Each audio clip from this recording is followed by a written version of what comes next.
program might contain strong language. If you think you may be offended, switch off now.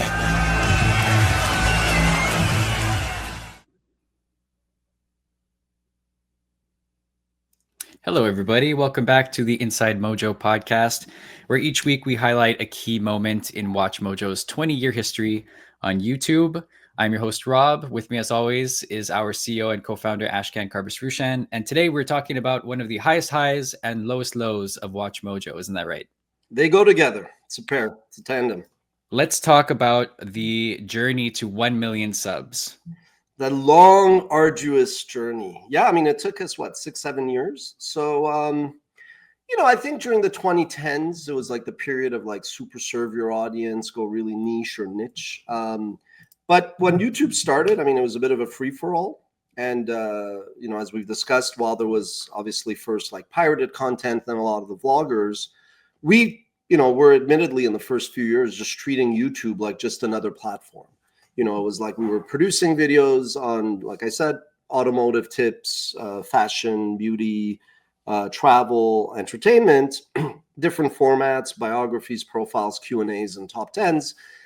And admittedly, like, what does that mean, to a user? If you're a user and you choose to vote with subscription, you didn't really know what you were going to get. And I think today, subscribers, good morning, Tyler. Today, by the way, we're going very early today. Thank you for your flexibility, guys, because I was in New York yesterday for a board meeting, and I'm going down south, taking the gals on their spring break vacation. So I was like, we have to do this, obviously. Yeah. We can't, it's the whole point is frequency. Not skipping a week. We must be diligent. We must be diligent. I mean, if you guys go on vacation, we don't have to do it, but I'm here for you guys. Anyway, so back to focus, Ash. So I think today's subscribers are a vanity metric, and it makes sense, right? Like, let's say you, Rob, you subscribe to 20 channels and they each publish a video that day. You don't want to get 20 notifications, yeah. Right? But early on, subscribers were important, and we were like stuck at like less than 10,000, just as a little bit of a motivation for anybody watching. We started off in 2006, 2007. We launched the official WatchMojo channel, but we had one called Froosh before. And yeah, it took forever because I think it didn't hit me yet that like, well, people want like a very like, what am I subscribing to? If you subscribe to Sports Illustrated, you were going to get sports. If you subscribe to Fortune, you would get business articles. And so it took a while, but really I would say, as we've covered in the previous shows, we found like our product market fit. And then we, after taking 6 years to hit 10,000 or 5 years, then the 6th year we went from 10,000 to 100,000. And that's when I was like, okay, we're clearly finding a connection with, you have viewers. You want to convert your viewers, sure, to subscribers, into an audience and a community, but that's really, you want them fans. Yeah. And like, if you look at it as a pyramid, there might be 1% that are hardcore fans. Then you might have 10, 20, 30% who are part of your community. And then you have a lot of people that are passersby. And given our editorial scope and range, we have a lot of people that are just watching a video and whatnot. But yeah, and then so finally in 2012 to 2013, we went from 100,000, we 10x to 1 million. And we had already launched the Suggest tool, which early on was a great way for users on our site to give, idea topic suggestions. But yeah, and I remember vividly, I was sitting on my couch. It was like 9-10 p.m. and I was like, refresh. In the background, I was watching the World Series. I think it was Game 7. Boston Red Sox were, there you go. There you go. Iconic moment. So literally, this happened. Like minutes later, we hit 1 million. And this stays with me. And people are like, you have a good memory. But I'm like, you remember these things. It's a big moment. Yeah. It's a big moment. And it was like Game 7 of, the World Series. And so long story short, we hit 1 million. And then from there, the next year we 5x. Sorry, as people are seeing. You're popular this morning. Occasionally. Anyway, so no, it was a great moment. And I felt like I was top of the world. But obviously this was, I think, October. And then we continued, but as you said, it wasn't just all upwards and to the right. There were definitely going to be some, and this was like at the time we would like try to not just do our top tens to kind of develop a rapport with the community. This was WatchMojo lady Rebecca and Dan, who was another one of our kind of voiceover. I mean, we all did so many things. Dan was like Rebecca, writer, researcher, and we all wore many hats. And it was a great period. I mean, it was honest to God. I really, really felt like, the next year we would take over the world. But again, it was never upward trajectory. There was always like, 2 steps forward, 1 step back. Right. And didn't you have a meeting with YouTube shortly after hitting 1 million where they were like, within the next year, you'll be going from 1 million to 8 million, and they were all enthusiastic about the trajectory that you were on. Why do you think that was? Well, so what happened was us being based in Montreal. I don't even know if YouTube really had like a team at the time in Montreal. So whenever like certain exec and like the YouTube kind of power base was in San Bruno in near San Fran. So I would occasionally, when I would be in New York, meet them. So I was like, hey, if ever you have like senior execs in New York or Toronto, they may not want to trek to Montreal, but I was like, I'll gladly, it's an hour flight, right? So I was like, I'll gladly come down. So yeah, our channel manager at the time, this gal named Amy Singer, who was one of the goats, like WatchMojo's history, she'd be one of the 10 people who really played a part as an outsider, because there was always something, that I'd wake up to that we'd have to fix or remedy. But so she was like, this gentleman, Alex Carlos, is going to be in Toronto. Let's grab lunch. So we went, and it reminded me of that scene in Wolf of Wall Street early on when Leo DiCaprio is starting his career, and he's having, you're going to bring me a martini and one more, where Matthew McConaughey is like, you're going to bring me more martinis until I pass the fuck out type of thing. Great scene, by the way. And when Matthew McConaughey's character is like, oh, you'll do wonderful things and you'll make a ton of money. And Leo's just like, oh my God, like smitten. So I was like, oh, wow, 8 billion subs. And, it's after 5 years of like wandering in the desert, finding product market fit, which every time I thought was like light at the end of the tunnel was like an oncoming train. And again, here you go. So like end of October, hit 1 million. We keep growing and growing. Early December, I go to Toronto, meet them, have lunch. You're going to hit. He was like, where have you been? How many views? How many subscribers? He's like, I reckon next year at this point, you'll be at 8 million subscribers. I was like, oh, wow. And then 3 days later, I wake up and the channel is down. Which sucked. And it was a big deal because you guys were, you had a lot of momentum at that time. Like, obviously this was like a news story that WatchMojo had gone down. So what happened exactly?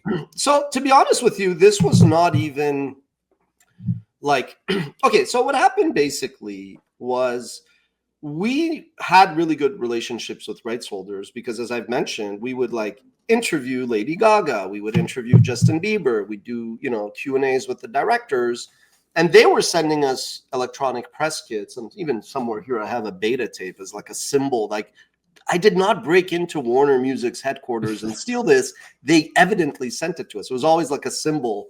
So I did have this insecurity that I was like, I don't want people to think we're like a rogue operation. Like, we're ethical. We were like a good corporate player. So rights holders were generally like starting to learn ContentID, which I always said was a weapon of mass destruction. So they set rules, right? Like, they could be like, if any of our IP is used, issue a copyright strike. But there are cases, and it's precedent in law, that like a rights holder has to consider, could this be fair use? They can't just use these tools like a weapon of mass destruction. But because rights holders, it's not like the VP of marketing is sitting there like doing this. They hire shops. A lot of them were like in the Philippines or lower cost environments where their mandate is just issue claims and strikes. So what happened was we did get a couple of strikes by a rights holder, and they were like, yeah, it's fine. We'll retract this strike because it's not a valid copyright infringement case. Right. So they were like, we'll retract it. But at the time, YouTube itself was navigating fair use and DMCA, Digital Millennium Copyright Act, and trying to establish ContentID rules. And we would kind of share cases and precedents, and we would, like, with permission of some rights holders, be like, look, these guys don't have an issue. You are interpreting the law, and you're allowed to, and implementing it in a way that makes sense for your business. But my argument, as we've covered on previous episodes, was if you're trying to be a neutral platform to be protected by the safeguards of the DMCA and the Telecommunications Act, well, then you can't now actually be judge and jury. Yeah. So, and they would, again, to their credit, it took time. It was a huge company. They were being sued by Viacom, but they were trying to do this, right? But they were always kind of like, I mean, I hope this term is not offensive, like a Mexican standoff in movies where you're like, everybody's shooting at one another. We were just always caught in the crossfire. Mm-hmm. So even though the rights holder retracted the claims, YouTube had to literally process these retractions. So even though heading into like the Christmas, Hanukkah, Kwanzaa holiday season, we were like, okay, these claims have been retracted. A bit early to see some guy's butt, by the way. He cut off just in time. Just in time. So even though the strikes were retracted, YouTube did not process the retractions. So it was like after a certain number of days, we were like in the penalty box, and automatically our channel went down. And actually in the 10-Year Overnight Success, that's the opening scene, of the book, where I'm at the mall in Montreal with my daughter, who at the time was 5, and we're waiting in line to go see Santa Claus. And she's 5, and her face was so round, and she was so excited. And, today I'd be like, fuck it, I'll deal with it when I get home. But at the time, it's like blitzkrieg, it's like, to you, it's like Pearl Harbor. You're like, you got to react, And so I was like, Roxy, my love, if you don't mind, could we do Santa Claus like next week? Daddy has to go home. Now, couldn't even find the car in the parking. My head was elsewhere. It was just like, everything, and I was like rushing home and didn't want to crash the car. And you want to be stoic, and you want to be like, again, I used to say Chris Rock, it's like the cop stops you. It's like, get out of the car, get out of the car. And like, as a driver, you're like, maybe I did something wrong. Maybe I stole this car.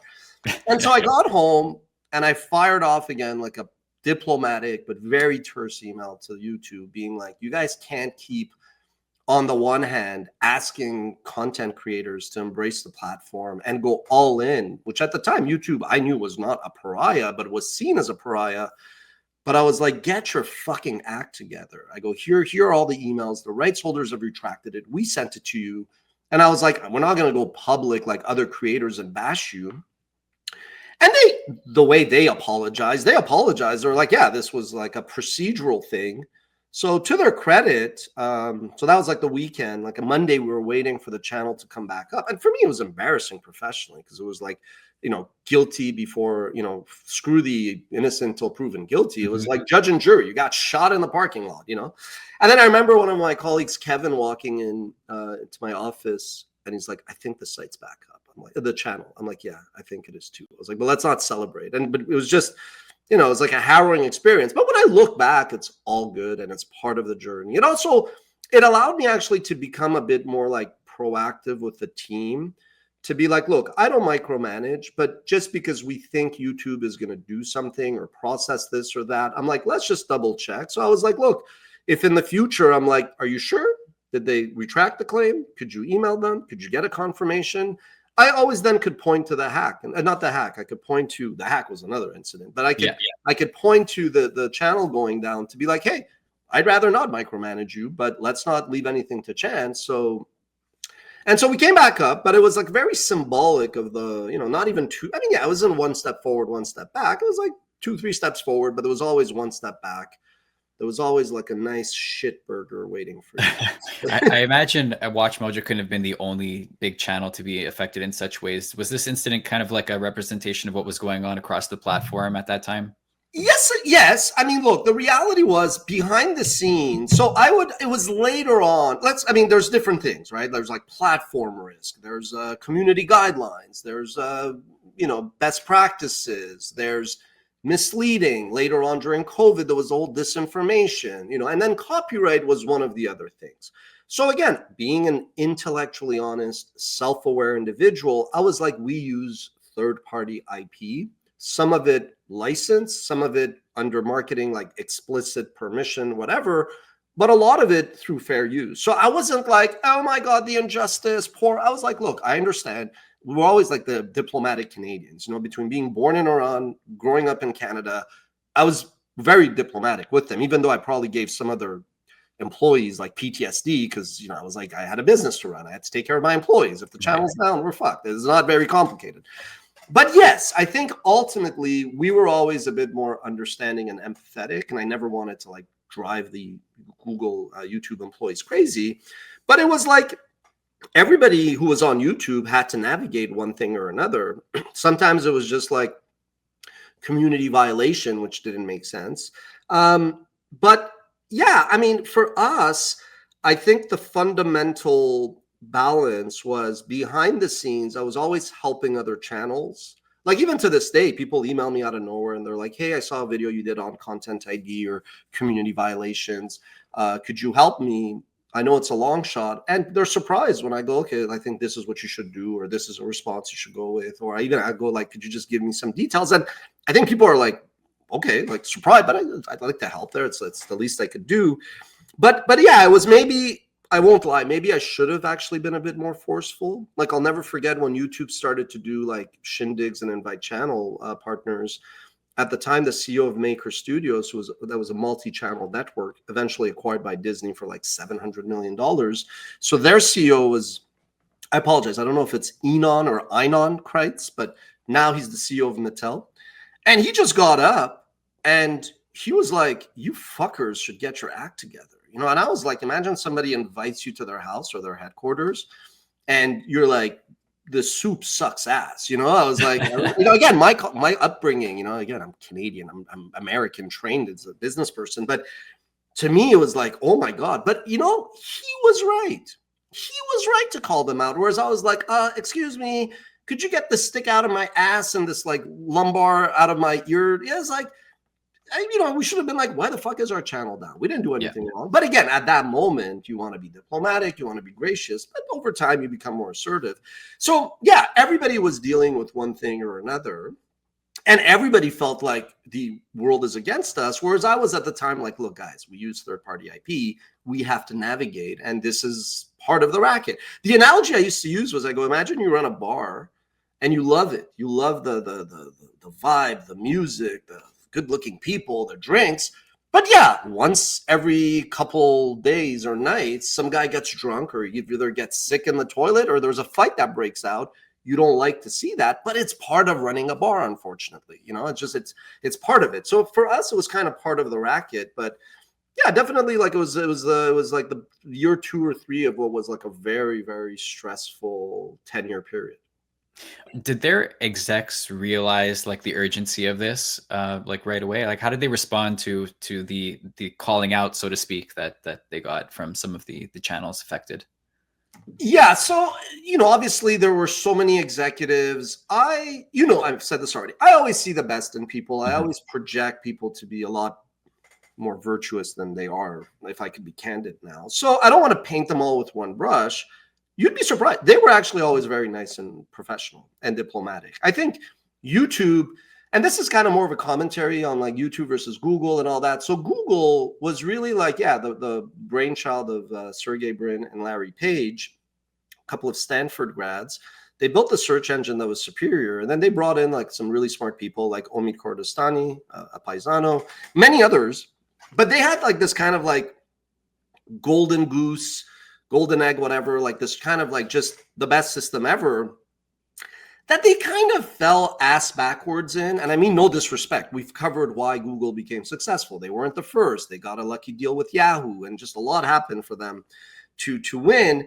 And I love Google. Like I own a ton of shares. I've always been super pro Google. I even defend them.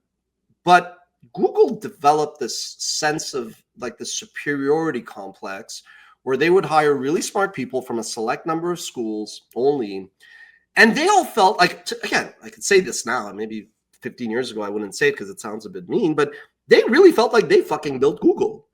Like they felt like they played a constructive part in like the origins of Google when they didn't, to be honest. They just kind of got hired and it was just like a money printing machine and they kind of built this dominant business. Okay, so that's Google. The Google employees that ended up going to YouTube after Google bought YouTube were kind of the misfits. And this is like anecdotal and direct testimony and conversations I've had, but it's like decades old there. I don't think anybody cares. A lot of like the guys and gals who left Google to go to YouTube after it acquired YouTube were like the misfits, the risk takers, the weirdos, like the people who are like, yeah, this YouTube is like this weird new thing, but let's go work there, right? But because Google Video failed spectacularly, and then Google bought YouTube was always like kind of like a bit different culture-wise, right? The people that went to YouTube, I always felt, did not have the same chip on their shoulder as the Google people that felt they were like masters of the universe that built this money printing superior product. So to me, as like somebody that likes organizational behavior, psychology, people, and like get into it, I always felt that like the Google, again, I love Google and I love all their employees, but I felt the Google employees were like overconfident when they had really not built anything. Right. They improved it. They fucking improved everything. Conversely, I felt the YouTube employees were a bit like more demure and more like humble, like pound for pound. And they were always like, yeah, we experiment, we try, we've done things, but we don't always get it right. And I sense that they always actually came to us, especially in hindsight, to be like best practices. What do you do? But also because they realized I wasn't just like some creator who had zero understanding of business, management, the law, technology, finance, so I was always like, when they would try to explain it, I'd be like, yeah, that makes sense because of this, or that makes sense because of that. So they were always, even if behind closed doors, or like, Ash is crazy, he emailed us again, what is the status on this? Like, false modesty aside, it's their platform, it's their decision, but we helped shape ContentID policies in the end. Because at first they were so tilted to the rights holders, and it didn't make sense given the way the DMCA and all that works. But I actually felt they were always very gracious. They were very empathetic, because we were also diplomatic, right? We weren't like, we had to be a bit more assertive when need be, but I always felt that they were kind of, like cool and, understanding, but they also didn't care in the sense that it was a platform. So they were like, if I was like, oh, we're going to leave, they were like, okay, sayonara, don't let the door hit you on your ass, buddy. Before we continue on that note, I just want to let the audience know that we have a poll that has gone up on our YouTube channel. We would like to know, how long have you been watching WatchMojo? From the very beginning, has it been less than 10 years, or are you a new subscriber? So head over to our YouTube page and weigh in on that, and we'll get to the results at the end of the show. Let's talk a little bit more about the reality of being on a platform that you don't own or have ultimate control about. Yeah, so one of the main criticisms of WatchMojo, and one of the main criticisms I got, not personally, but like as a personal professional decision I made, was building on YouTube. VCs, journalists, executives, my fucking neighbor, my blind dog, everybody had an opinion on this. Nobody had any fucking clue, but everybody had an opinion on this. They were like, you're making a mistake. Why would you do this? Yada, yada. And for years I listened to them. But the reality is, look, WatchMojo is one of the greatest digital media success stories. Even if tomorrow, like fucking Kim Jong-il hits nuclear strike on our headquarters and we're forgotten, like our 20-year history will go down as one of the greatest like startup stories, yada, yada. Again, we're not owed anything tomorrow, but so that is just a fact, right? From on any metric, and I don't care. I'm not here to, this is free advice for those that want to be a storyteller or entrepreneur. I'm not here. I don't need to fucking prove anything to anybody. But so the point I'm getting at is, people had to be realistic, that I was like, the world is moving towards these big platforms, these technology platforms. Yes, some fucking octogenarian Sumner Redstone on his deathbed was like, content is king, and we'll use that line because it works for us. But that's because you're lazy. You didn't actually read what the fuck the guy was saying. He was just saying new distribution opens up the avenues for new content. So content is king because he's a fucking content owner. But I was like, get your heads out of your ass. The world is moving to these distribution platforms. And so for us, though, like Animal Farm, all platforms are equal, but some are more equal than others. So I was also like, you moron who's sitting here and like reading something that Mark Zuckerberg did on Facebook, you're then making this giant leap to make a comment about YouTube. And I would explain to them that Google, because they became this $1 trillion business, because they shared revenue, They sent traffic away. It was actually, yeah, they could be evil. They could be greedy. You could be this socialist communist loser in your basement with your jar of Vaseline and your bag of Cheetos complaining about the world. But I'm like, Google actually understood the power of an ecosystem. And yes, that was transferred. That ethos, that DNA was transferred to YouTube, where even if they view us all as pawns and they don't give 2/3 of zero fucks about like individual creators, they do realize that the ecosystem has to be healthy. So I was like, if you are lazy, like even with fair use, even the lawyers who are experts, the smart, the intellectually honest ones were like, Ash is a layman. He's not a lawyer. But unlike you, Lardo, he reads the cases, he reads the precedent. So his arguments are not copyright as this or that, you know? So if you actually were not intellectually lazy, you would understand that YouTube was just something different, which today, again, is the proof. Number one in fucking video, number one in fucking podcasts, number one in music, number one entertainment platform. But all these people had all these opinions, you know, and that's the thing, you know, there's a great saying, don't ask for the, like, don't care about the criticism of someone whose opinion you won't ask. Right. You know, like I go up to employees, zero experience, green, clueless, lost at sea, and because I value opinion. And our business, I can't just be like in 1995, I watched Seinfeld. I'm like, what are you watching? You know, like it's a different thing. And I think of the world differently. But I should have not listened to all these people because I wasn't going to kind of listen to them and go build a media company based on last year's playbook. So, you know, the reality was I would diplomatically tell them, okay, like we think this is the way to go. But yeah, nobody really wanted to build. And I think it's driven by greed also, where media companies don't want to share their revenue that could be generated from their IP with YouTube. But as I said, I love that YouTube has made millions of dollars from us. Trillions, in fact. No, I'm kidding. Because that means we've made a lot of money as well, right? So you have to have that mindset, and it is what it is. So I do feel a bit of like vindication. This is not anger. Maybe it's la pasión. But I mean, it is a bit like tiresome when you think about it, that like for 10 years, I was trying to kind of like convince people. But then in hindsight, I'm like, why did you need to convince anybody? Just let them drive off a cliff. You know? Fair enough.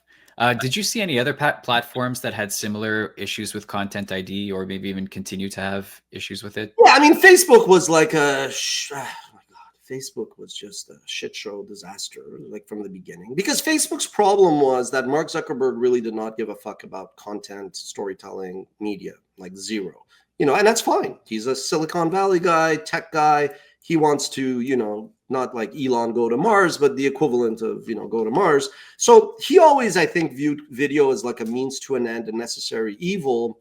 And, you know, Facebook's employees were also, for the most part, like nice people. But you would need that one asshole as well, who was just like some bitter loser who was like a reject of Hollywood, but like hired by Facebook to navigate video.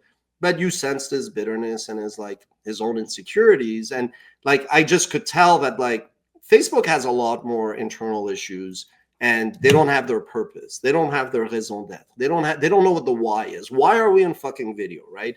So there was a lot of companies. I remember this one, Little Things, you know, and I'm not saying this to slag them, but they happened to build a business on Facebook. Algo change, disappeared, bye-bye. You know, I know a lot of fellow entrepreneurs who built the business on Facebook. And again, I was like amicably just saying like, I'm not sure Facebook is that stable. But I also understood the reality that they had caught lightning on Facebook. So it made sense for them. So Facebook to me was just, you know, not at all stable. It was like the crazy girlfriend who's not even attractive in a way. So it was like there was no reason to really lean in. And yeah, I mean, then you see TikTok and this and that. And you know, I think what I love about what's happening now is YouTube has really separated from the rest of the class. You really have to be a moron to really look at YouTube the way you would look at Meta, Insta, TikTok, Crapster, whatever. And I think to their credit, YouTube's doing a good job of articulating why. You know, CTV, connected TVs it's the main consumption platform on YouTube. So it's kind of more like traditional TV, whether you like to admit it or not. Mm-hmm. They're coming out and communicating that they're, you know, they've surpassed Spotify to become the #1 podcasting platform. They are the #1 music platform, whether you like it or not. You know, it's more people watch YouTube music than, you know, anything else. So I think it's to me, the takeaway is when you have an idea as an entrepreneur or a storyteller, you're never going to get the so-called perfect conditions that you want. You really, really are going to be like, you have to compromise and you have to give and take. And that really does explain a big chunk of our success, basically. I have a note here about a market analogy and watermelons, which I don't understand, but I need to ask you what this is. I've alluded to this saying, imagine like, doesn't need to be watermelons, could be oranges, tomatoes. You could have like, the greatest apples, and you want people to come to your farm and pick apples at your farm. And that's a good experience and it's fun. But if you want to be in the apple business, you have to go to the markets. You have to go where the people are and when the consumers go.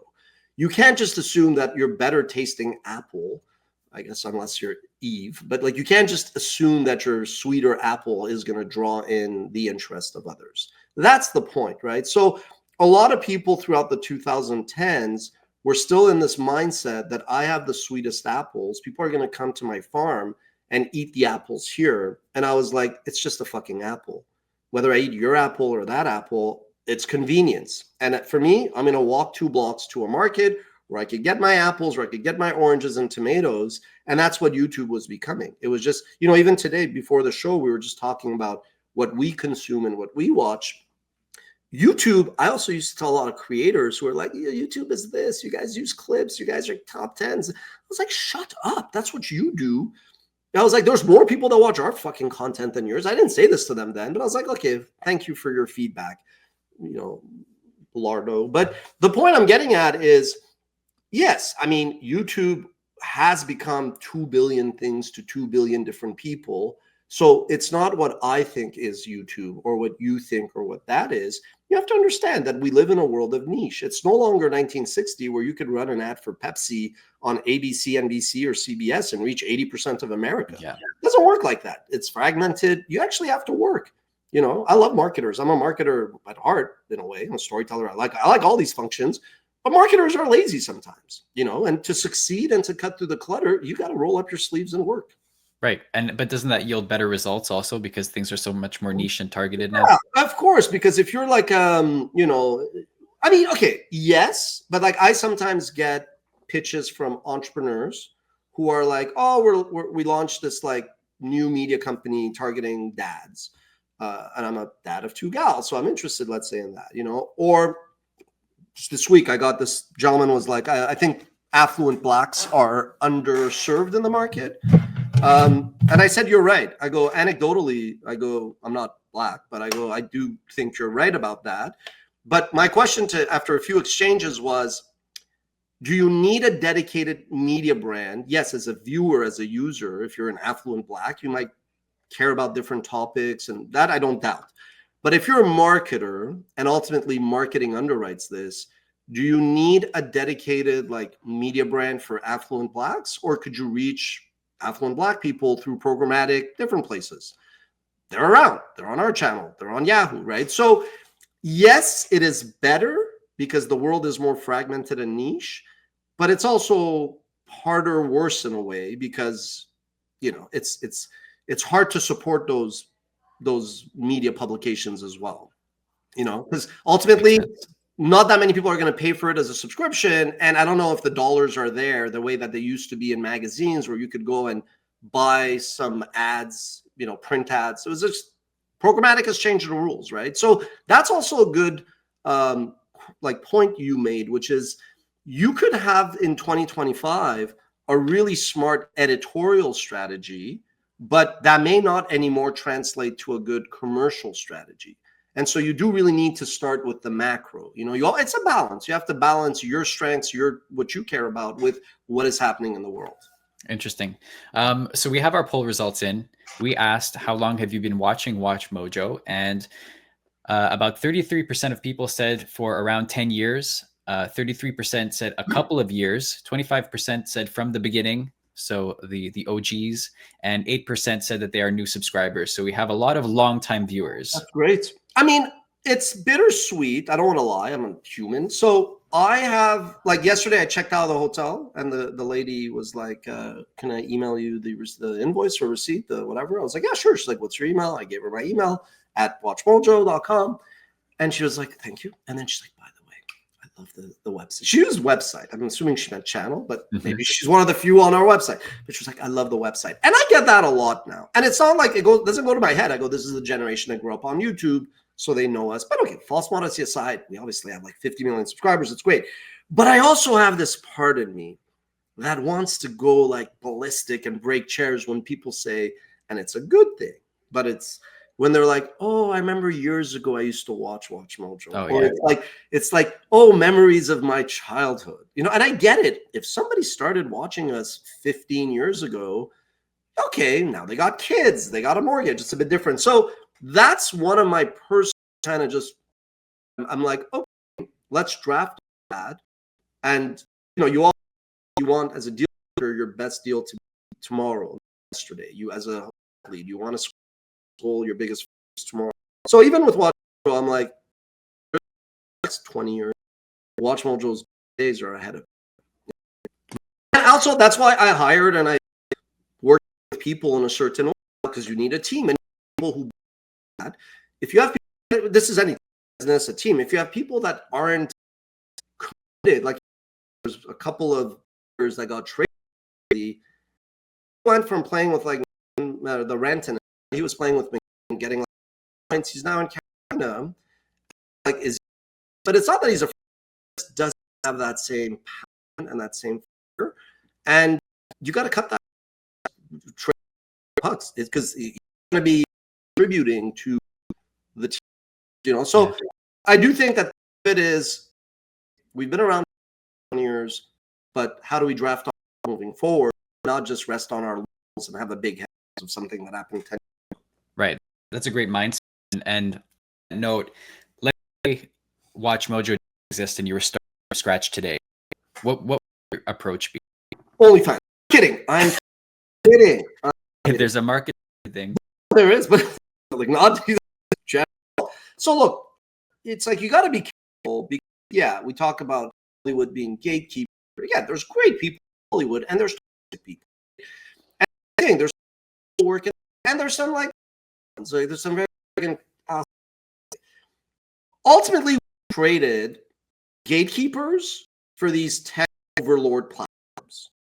Like we immersed Elon Musk what he ate and how he feels this morning. Whereas Google is more proficient. It's about executives. That's something we did. But so I think the back mentality, yes, help people go Snap, get X. I think is a very interesting platform, but it ain't YouTube. It could be TikTok. It could be Facebook. You know, if Elon wakes up tomorrow and goes, "Oh, we're using videos to me and to ridicule Tesla," he's gonna fucking do. I'm not saying he will, but that's the guy he is. He's a brilliant genius, but also very secure. I've said it. Everybody has securities. So I still think at a level, YouTube is the place to be. I think a lot of people are lazy or open their blinds where don't look in the rear view. Like if you want to come in, I want to do a channel featuring entertainment. Like bro, forward. You know, and we talk about whether space, science, cloning, AI, blockchain, something. What are the things that fandom communities that are going to merge? Find the platform format. You know, do you do explainers? Do you do what? So I definitely think YouTube is the best game in town. But I strongly urge people look at X, look at even TikTok. Like you have to go where the puck is going, you know, so to speak. Yeah, absolutely. Listen, Ash, I think that pretty much does it. This was a great, very interesting story. Let's preview next week's episode where we talk about how WatchMojo decided to go big or go home. Yeah, so I mean, the next year in 2014, we're actually the 7th largest channel in the world on YouTube, which is not bad. I'll take it. But that was also in some ways when then the deluge started, right? So we faced increased competition and clutter. We then kind of went from, I say, the Montreal Expos to wanting to be the New York Yankees. So we recruited execs and we launched like a gazillion, you know, products and projects, and we tripled headcount. At one point, we're 75. And as I said, great, but very chaotic time. So we'll talk about that. You know, basically, everything is relative, but like you get to the top, so to speak. How do you stay on top? Definitely not obvious or easy. And I think net successfully executed on that, but we made a shit ton of mistakes. And I look forward to talking about those next week. Should be an interesting one. Cool. All right. Well, thank you as always. It was a pleasure, and I'll see everybody next week. Take care, guys. Bye. Cheers.